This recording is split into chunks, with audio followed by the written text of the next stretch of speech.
Update news தெரிஞ்சுக்கொள்ள V-Star சேனலை subscribe பண்ணுங்க. அப்படியே அந்த பெல் பட்டனையும் பிரஸ் பண்ணுங்க. ஹலோ வியூவர்ஸ், மக்களவை பொதுத் தேர்தலை முன்னிட்டு தமிழகம் புதுச்சேரியில் 39 மக்களவை தொகுதிகள் மற்றும் 19 சட்டப்பேரவை தொகுதிகளின் இடைத்தேர்தலுக்கான வாக்குப்பதிவு தொடங்கியுள்ளது.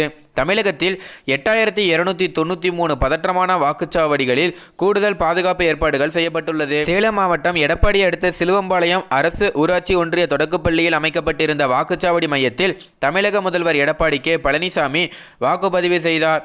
நாடு முழுவதும் மக்களவைத் தேர்தல் 7 கட்டங்களாக நடக்கிறது. இதில் முதல் கட்டமாக 91 மக்களவைத் தொகுதிகளில் கடந்த 11ஆம் தேதி தேர்தல் நடந்தது. இரண்டாம் கட்ட தேர்தல் 95 தொகுதிகளில் இன்று ஏப்ரல் 18ஆம் தேதி நடக்கிறது. தமிழகத்தில் உள்ள 39 தொகுதிகள், புதுச்சேரியில் ஒரு தொகுதி என 40 மக்களவைத் தொகுதிகளுக்கு இன்று வாக்குப்பதிவு நடக்கும் என்று அறிவிக்கப்பட்டது.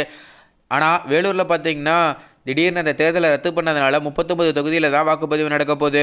இத்துடன் தமிழகத்தில் காலியாக உள்ள 18 சட்டப்பேரவை தொகுதிகள் மற்றும் புதுச்சேரி தட்டஞ்சாவடி சட்டப்பேரவை தொகுதிக்கான இடைத்தேர்தலும் இன்று நடக்கும் என்று அறிவிக்கப்பட்டது. இந்த நிலையில் தமிழகத்தில் மக்களவைக்கு 822 வேட்பாளர்களும் 18 சட்டப்பேரவை தொகுதிகளில் 269 வேட்பாளர்களும் போட்டியிடுகின்றனர். தேர்தலையொட்டி தமிழகத்தில் 22,000க்கும் மேற்பட்ட மையங்களில் 66,702 வாக்குச்சாவடிகளில் இன்று வாக்குப்பதிவு நடக்கிறது. இந்த தேர்தலில் 2,91,37,865 ஆண்கள், 2,99,93,924 பெண்கள், 5,719 மூன்றாம் பாலினத்தர் என மொத்தம் 5,89,37,468 பேர் வாக்களிக்க தகுதி பெற்றுள்ளனர். இவர்களில் 12,12,000க்கும் மேற்பட்டோர் முதல் முறையாக வாக்காளர்கள் ஆவார். புதுச்சேரி மக்களவை தொகுதியை பொறுத்தவரை புதுச்சேரி, காரைக்கால், மாஹே, ஏனாம் பகுதிகளில் 970 வாக்குச்சாவடிகள் அமைக்கப்பட்டுள்ளது. இதில் 5,13,798 பெண்கள், 4,59,516 ஆண்கள், 96 மூன்றாம் பாலினத்தவர் என மொத்தம் 9,73,410 வாக்காளர்கள் வாக்களிக்க தகுதி பெற்றுள்ளனர். இவர்களில் 31,905 வாக்காளர்கள் முதல் முறையாக வாக்களிக்க உள்ளனர். தமிழகத்தில் தேர்தல் பணியில் 3,50,000க்கும் மேற்பட்ட ஆசிரியர்கள், அரசு ஊழியர்கள் ஈடுபட்டுள்ளனர். இவர்களுக்கு 3 கட்ட பயிற்சிகள் அளிக்கப்பட்டுள்ளது. தேர்தல் பணியாளர்கள் தங்களுக்கு ஒதுக்கப்பட்ட வாக்குச்சாவடிகளுக்கு நேற்று அனுப்பி வைக்கப்பட்டுள்ளனர். நேற்று மாலையே அனைத்து வாக்குச்சாவடிகளுக்கும் மின்னணு இயந்திரங்கள், விவிபாட் இயந்திரங்கள், வாக்குப்பதிவுக்கான தளவாடா பொருட்கள் அனுப்பி வைக்கப்பட்டது. மேலும் பாதுகாப்பு பணிக்காக தமிழகத்துக்கு வரவழைக்கப்பட்ட 160 கம்பெனி, அதாவது 14,500 துணை ராணுவ படையினர் அந்தந்த பகுதிகளுக்கு அனுப்பி வைக்கப்பட்டுள்ளனர். இது தவிர 1,00,000க்கும் மேற்பட்ட காவலர்கள், 20,000 முன்னாள் இராணுவத்தினர், 17,000 ஊர்காவலர் படையினர், 14,000 நாட்டு நலப்பணி திட்ட தன்னார்வலர்கள், 2,500 ஓய்வு பெற்ற காவலர்களும் பணியில் அமர்த்தப்பட்டுள்ளனர்.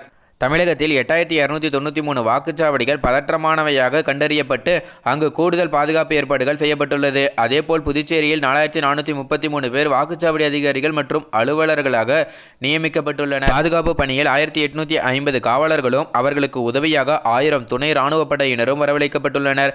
வாக்குப்பதிவு இன்று காலை 7 மணிக்கு தொடங்கி மாலை 6 மணி வரை நடக்கிறது. மாலை 6 மணிக்கு மேல் வாக்குச்சாவடிகளில் வாக்காளர்கள் வரிசையில் நின்றால் அவர்களுக்கு டோக்கன் வழங்கப்பட்டு வாக்களிக்க அனுமதிக்கப்படுவார்கள்.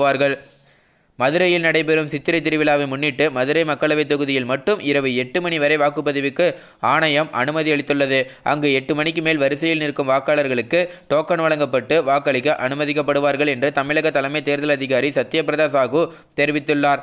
இன்று வாக்குப்பதிவு நடப்பதையொட்டி தமிழகம் முழுவதும் முக்கிய நகரங்களில் துணை இராணுவத்தினரும் போலீசாரும் நேற்று அணிவகுப்பு நடத்தினர். வாக்குச்சாவடி பாதுகாப்பு மட்டுமின்றி ரோந்து பணியிலும் போலீசாருடன் துணை இராணுவத்தினர் ஈடுபட்டிருந்தனர் என்பது குறிப்பிடத்தக்கது. காலை 9 மணி நிலவரப்படி தமிழகத்தில் இதுவரை 13.48% வாக்குகள் பதிவாகியுள்ளதாக தமிழக தேர்தல் அதிகாரி சத்யபிரதா சாஹூ தெரிவித்துள்ளார். சரியாக இன்று காலை 7 மணிக்கு வாக்குப்பதிவு தொடங்கியுள்ளது. வாக்குப்பதிவு தொடங்கியது முதல் மக்கள் ஆர்வத்துடன் வந்து வரிசையில் நின்று வாக்களித்தனர். அதேபோல் பல்வேறு அரசியல் கட்சி பிரமுகர்கள், நடிகர், நடிகைகள் உள்ளிட்டோரும் வரிசையில் நின்று தங்கள் வாக்கினை பதிவு செய்தனர்.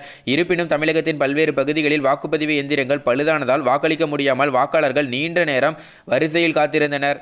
சென்னையில் அண்ணாநகர் மேற்கு, விருகம்பாக்கம், நுங்கம்பாக்கம், நெல்லை கோடீஸ்வரன் நகர், பூந்தமல்லி, செய்யாறு, ஒட்டஞ்சத்திரம், நாமக்கல், கோவை சிந்தாநல்லூர் பகுதி வாக்குச்சாவடி உட்பட தமிழகத்தின் பல்வேறு பகுதிகளில் வாக்குப்பதிவு இயந்திரங்கள் செயல்படவில்லை. இதனால் வாக்காளர்கள் நீண்ட நேரம் காத்திருந்தனர். இருப்பினும் இந்த தொடர் தாமதத்தால் பெரும்பாலான வாக்காளர்கள் தங்கள் வீடுகளுக்கு சென்றனர். இதைத் தொடர்ந்து பல்வேறு இடங்களில் இயந்திரம் பழுதுபார்க்கும் பணிகள் நடைபெற்று வருகிறது. காலை 9 மணி வரையில் பதிவான வாக்கு சதவீதப்படி திருவண்ணாமலையில் 7.58%, ஆரணியில் 8.75%, தேனியில் 7.94%, வடசென்னையில் 4.58%, தென் சென்னையில் 5.67%, மத்திய சென்னையில் 3.71%, பெரம்பூரில் 4.41% பதிவாகியுள்ளது. இந்நிலையில் தமிழக தேர்தல் அதிகாரி சத்யபிரதா சாஹூ 9 மணி நிலவரப்படி எவ்வளவு சதவீத வாக்குகள் பதிவாகியுள்ளன என்பது குறித்து தகவல் வெளியிட்டுள்ளார். அதில் தமிழகத்தில் காலை 9 மணி நிலவரப்படி 13.48% வாக்குகள் பதிவாகியுள்ளது. கரூரில் 10.1%, கோவை மாவட்டத்தில் 11.20% வாக்குகளும் பதிவாகியுள்ளது. அதேபோல் ஈரோடு நாடாளுமன்ற தொகுதியில் 1.23% மட்டுமே வாக்குப்பதிவு நடைபெற்றுள்ளது. வடசென்னையை பொறுத்தவரை 4.58% வாக்குகள் பதிவாகியுள்ளது. தென் சென்னையை பொறுத்தவரை 5.67% வாக்குகளும், மத்திய சென்னையில் 3.71% வாக்குகளும் பதிவாகியுள்ளது. பெரம்பூர் சட்டமன்ற தொகுதியில் 4.41% வாக்குகள் பதிவாகியுள்ளது. இதுவரை திருப்பூர் தொகுதி வெங்கடாபுரம் வாக்குச்சாவடியில் ஒரு வாக்கு கூட இதுவரை பதிவாகவில்லை என்பது குறிப்பிடத்தக்கது. அதேபோல காலை 11 மணி நிலவரப்படி பார்த்தீங்கன்னா தமிழகத்தில் மொத்தம் 30.62% வாக்குகள் பதிவாகியிருக்கு. அதிகபட்சமாக ஆரணி தொகுதியில் 36% வாக்குகள் பதிவாகியிருக்கு. குறைந்தபட்சமாக மத்திய சென்னையில் 22.82 வாக்குகள் பதிவாகியிருக்கு. பழுதான 305 வாக்கு இயந்திரங்கள் மாற்றப்பட்டுள்ளது. 525 விவிபாட் இயந்திரங்கள் மாற்றப்பட்டுள்ளது என்று சத்யபிரதா சாஹூ அவர்கள் தற்போது தெரிவித்துள்ளார். கர்நாடகாவில் 14 மக்களவைத் தொகுதிகளுக்கு நடைபெற்று வரும் தேர்தலில் 19.78% வாக்குகள் பதிவாகியுள்ளது. புதுச்சேரியில் 20% வாக்குகள் பதிவாகியுள்ளது. நாடாளுமன்ற தொகுதியில் காலை 11 மணி நிலவரப்படி 19.67 வாக்குகள் பதிவாகியுள்ளது. நாகை நாடாளுமன்ற தொகுதியில் காலை 11 மணி நிலவரப்படி 23.81% வாக்குகள் பதிவாகியுள்ளது. கடலூர் நாடாளுமன்ற தொகுதியில் 20% வாக்குகள் பதிவாகியுள்ளது. கோவை நாடாளுமன்ற தொகுதியில் 17.34% வாக்குகளும், பொள்ளாச்சி நாடாளுமன்ற தொகுதியில் 20.60% வாக்குகளும், திருப்பூர் நாடாளுமன்ற தொகுதியில் 30.6% வாக்குகளும், மயிலாடுதுறை மக்களவை தொகுதியில் 17.5 வாக்குகளும் பதிவாகியுள்ளது. மேலும் இந்த தகவல் தான் தற்போது சமூக வலைதளங்களில் ரொம்ப வைரலாக பரவுதுனே சொல்லலாம். மேலும் இந்த தகவல் குறித்து உங்களோட கருத்து என்ன, நீங்கள் ஓட்டு போட்டிங்களா அப்படிங்கிறத கீழே கமெண்ட்டில் பதிவு பண்ணுங்கள். மேலும் இந்த தகவல் உங்களுக்கு பிடிச்சிருந்துச்சுன்னா மறக்காமல் லைக் பண்ணி ஷேர் பண்ணுங்கள். இதே போல் பல தகவலை தெரிஞ்சுக்கொள்ள நம்ம சேனலோட நடிகை சப்ஸ்கிரைப் பண்ணுங்கள். தேங்க்யூ.